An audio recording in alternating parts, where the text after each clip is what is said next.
नमस्कार साथियों, स्वागत करता हूं आप सभी का अपने इस YouTube channel the social connect पर। दोस्तों, आप सभी हैं मेरे साथ आज के सेशन में बात करने के लिए कि जिन लोगों ने यूपी टीजीटी सोशल साइंस का फॉर्म भरा हुआ है, वो लोगों की तैयारी की क्या स्ट्रेटजी होनी चाहिए, कैसे हम 2023 के जो सामाजिक विज्ञान से जिन्होंने फॉर्म भरा हुआ है, कैसे वो लोग इस पेपर को क्रैक कर सकते हैं। तो आज हम लोग इसी के डिस्कशन करेंगे कि क्या हमारी स्ट्रेटजी होनी चाहिए, क्या क्या हमें स्टेप अपनाने चाहिए जिससे कि 2023 का हमारा जो ये एग्ज़ाम है वो क्लियर हो जाए। तो आइए चलते हैं, देखते हैं कि क्या क्या स्टेप हमें अपनाना चाहिए।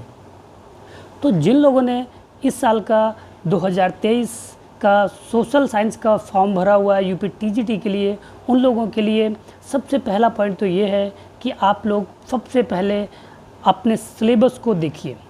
आपका सिलेबस क्या है, जो आपका सिलेबस है उससे पहले आप एक बार प्रिंट आउट निकलवा लीजिए और उस सिलेबस को बहुत अच्छी तरीके से आप पढ़ लीजिए कि उसमें क्या क्या दिया गया है। अकॉर्डिंग टू सिलेबस पढ़ने से क्या होता है कि आप एक अपने सिलेबस से के जैसा ही अगर पढ़ेंगे,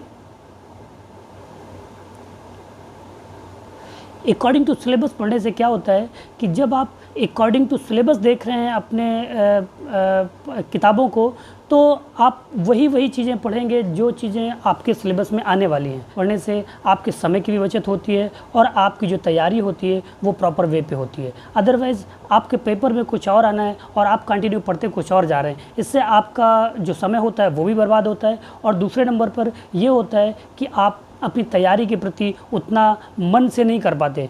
क्यों? क्योंकि जब आप प्रैक्टिस सेट लगाने बैठते हैं तो आपका जो नंबर आते हैं वो बहुत कम हो जाते हैं। आप हतोत्साहित हो जाते हैं कि आपको पढ़ना कुछ और था और आप पढ़ते कुछ और रहे, आपका टाइम भी बर्बाद हुआ और आप परीक्षा से भी पास नहीं कर पाए।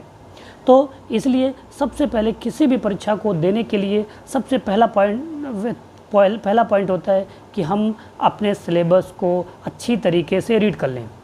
अब बात होती है उस सिलेबस को हमें कहाँ से मटेरियल इकट्ठा करना है।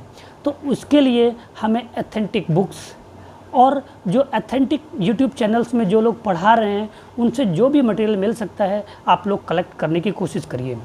जब आपके पास एथेंटिक बुक्स का कलेक्शन हो जाए और आपके जो मटेरियल जो यूट्यूब से आप लोग जो मटेरियल इकट्ठा कर रहे हैं, जो पढ़ा रहे हैं या आप किसी की क्लास ले रहे हैं, जब वो सारी चीज़ें आपके पास कलेक्ट हो जाएं तो आप अकॉर्डिंग टू सिलेबस पढ़ना चालू करिए।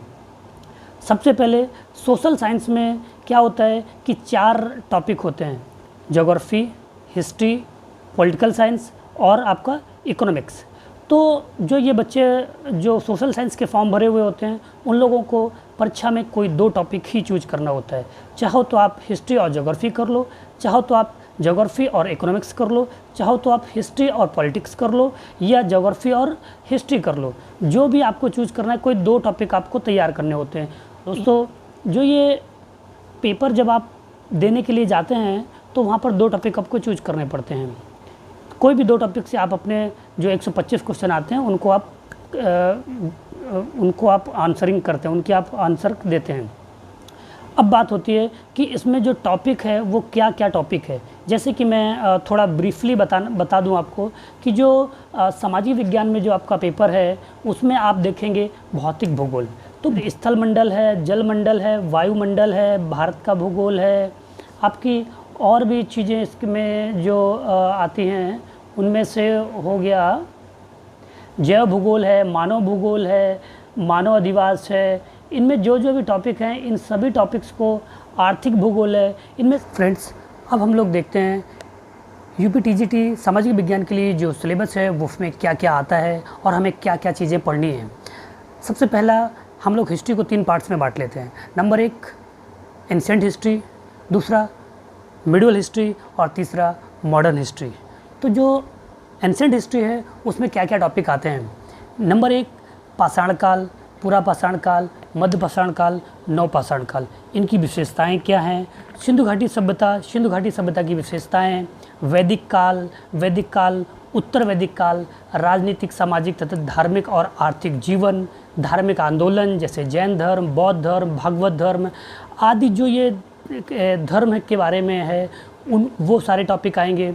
दूसरा, अब जो बहुत ही ज़्यादा इम्पॉर्टेंट टॉपिक है हिस्ट्री, सोशल साइंस के लिए ये बहुत ही इम्पॉर्टेंट टॉपिक है, मौर्यकाल और गुप्तकाल।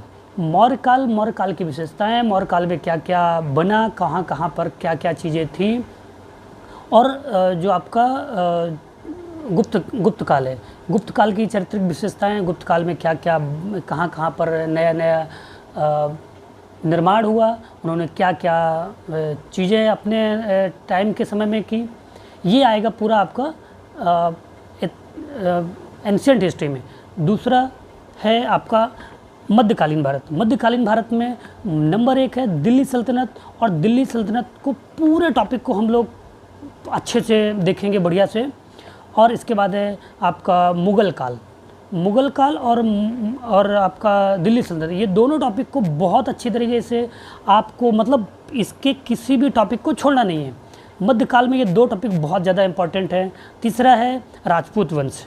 ये राजपूत वंश, राजपूत काल के बारे में भी आपको बढ़िया तरीके से पढ़ना है, क्योंकि ये यूपी टीजीटी के सिलेबस में दिया गया है, तो इसको भी आपको बहुत अच्छी तरीके से पढ़ लेना है। अब है मॉडर्न हिस्ट्री। मॉडर्न हिस्ट्री को आपको सन 1857 से, जो यूपी टीजीटी में सामाजिक विज्ञान में जो सिलेबस दिया गया है, वो 1857 से 1950 तक का टाइम पीरियड दिया गया है। तो इस पूरे टाइम पीरियड को हमें बहुत अच्छी तरीके से पढ़ना है। जब हमें हिस्ट्री और ज्योग्राफी दोनों का सिलेबस अच्छी तरीके से पढ़ लेंगे, तो हमें आगे जा कर के अब हमें कोशिश करना है कि अब हम अपने पढ़े हुए पूरे टॉपिक्स को रिवीजन कैसे करें। तो इसके लिए आपको एक प्रैक्टिस सेट लाना पड़ेगा। कोई भी प्रैक्टिस सेट ले लीजिए, चाहे ऑनलाइन ले लीजिए, चाहे ऑफलाइन ले लीजिए, जहां आपको सूटेबल लगे वो आप प्लेटफॉर्म चुन लीजिए। अगर आपको ऑनलाइन मिल रहा है तो आप ऑनलाइन पढ़ लीजिए, अगर ऑफलाइन मिल रहा है तो आप ऑफलाइन पढ़ लीजिए। इसके साथ में आप पुराने जो पिछले 10 साल के पेपर हैं, उसको एक बुक ले लीजिए और उससे रिवीजन करिए कंटिन्यू। ये आप तरीका अगर अपनाएंगे तो निश्चित बात आपको यूपी टीजीटी सोशल साइंस में सफलता इस साल ज़रूर मिल जाएगी। दोस्तों, अगर मेरा ये पढ़ाने का तरीका, अगर मेरा ये बताने का तरीका आपको पसंद आया है, अगर आपने ये वीडियो देखने के बाद आपके अंदर कुछ उत्साहवर्धन होता है कि आप ये परीक्षा को पास कर सकते हैं, अच्छे नंबरों से निकाल सकते हैं, तो आप मेरे इस वीडियो को ज़रूर देखिए पूरा। और इस वीडियो को देखने के बाद आप अपने दोस्तों तक इसे शेयर करिए, जिससे कि उन लोगों की भी मदद हो सके और वो लोग भी मेरे इस वीडियो से अपनी जो पढ़ाई है उसको बूस्ट कर सकें। इन्हीं सब शब्दों के साथ मैं ये अपना वीडियो आज का समाप्त करता हूँ। हाँ दोस्तों, एक आपसे रिक्वेस्ट है कि आप लोग मेरे वीडियो को देखिए, शेयर करिए और सब्सक्राइब करिए। आपके देखने और शेयर करने और सब्सक्राइब करने से दोस्तों मेरा भी उत्साहवर्धन होता है, और इसी तरीके से आपका और हमारा एक रिलेशन बना रहेगा। तो आप हमेशा मुझे उत्साहवर्धन करिए, मुझे कमेंट्स में बताइए कि मैं और किस तरीके से अपने वीडियो में इम्प्रूवमेंट ला सकता हूँ। तो मैं लगातार ये प्रयास करूँगा कि आप लोगों को अच्छा से अच्छा कंटेंट, अच्छी से अच्छी जानकारी अपने यूट्यूब चैनल के माध्यम से आप तक पहुँचाता रहूँ। तो अभी तक आप लोगों ने मेरा चैनल बहुत ही प्यार से और बहुत ही धैर्यपूर्वक सुना है, इसके लिए मैं तहे दिल से आप लोगों का दिल से धन्यवाद देता हूँ। नमस्कार।